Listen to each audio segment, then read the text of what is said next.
Hi everyone, welcome back.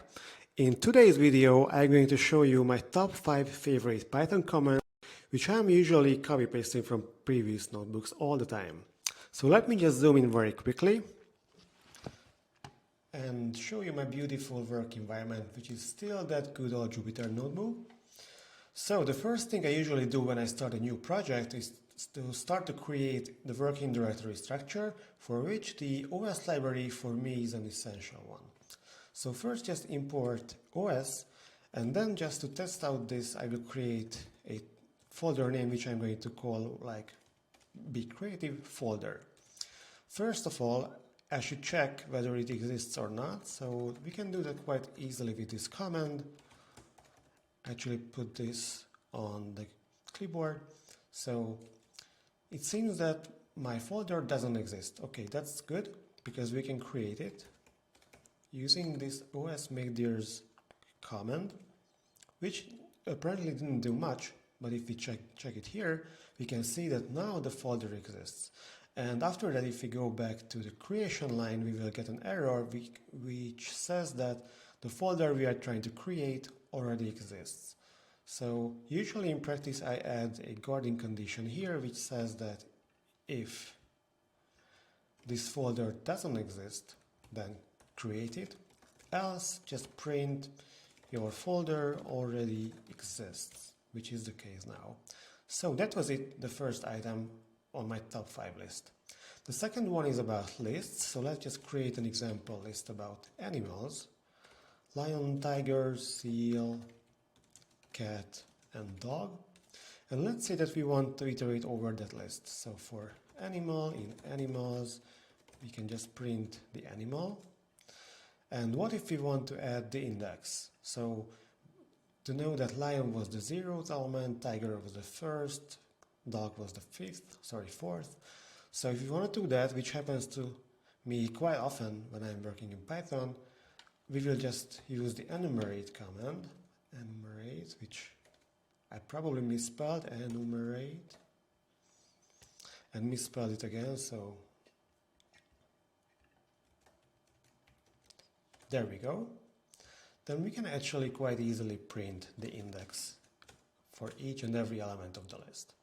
So that was it for item number 2, and for counting I will go to the animals again, just change it a little bit, add a few more duplicates like dog again, and cat, and I don't know, monkey, and what else? Goat, and cat again, and dog again.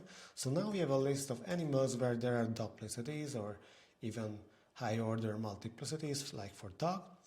And the trick here is to use a collection, in particular counter, which is kind of a magic Swiss knife operator for me, which takes a list as an input and counts the number of list items occurrence in the list.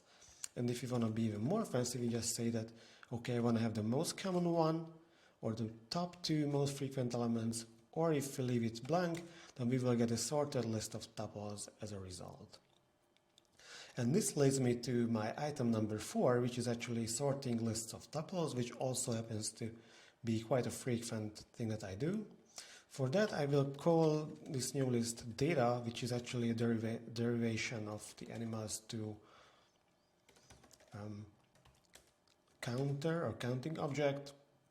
Here you see we have a list of tuples. However, unlike the one here, which is ordered, this is not ordered. And what I want to do here is to order it using the sorting operator, which takes the data as an input, and we have to define the way we want to sort it, which I will do based on the number of occurrences, which are the second elements of each tuple. And if we do that, as simple as that, we will have the list of tuples sorted. And we are getting soon to the end of this video, where I want to show you something that you should never have done in production, but in my daily experience I'm using this quite a lot nevertheless. It is to ignore warnings. For example, if I import GeoPandas, then I should get some warnings. I don't get warnings because I already imported that library somewhere, so let me just clean my kernel. Yeah, if I could do it here. Okay, I did it, probably. Now I imported it again. So now there is a huge error message. So you should definitely read it and act accordingly. However, if you are importing GeoPandas like 15 times a day, then you will go crazy by just being overflooded with these error messages. So what I usually do is that I add the cell prior to the import warnings there, and from warnings I call for filter warnings, and I just ignore the warnings. So once I read it, I just ignore them for the later time, and I get a much cleaner notebook. So actually that was all for today's top 5 favorite Python one-liner. Hope you enjoyed it, and see you next time.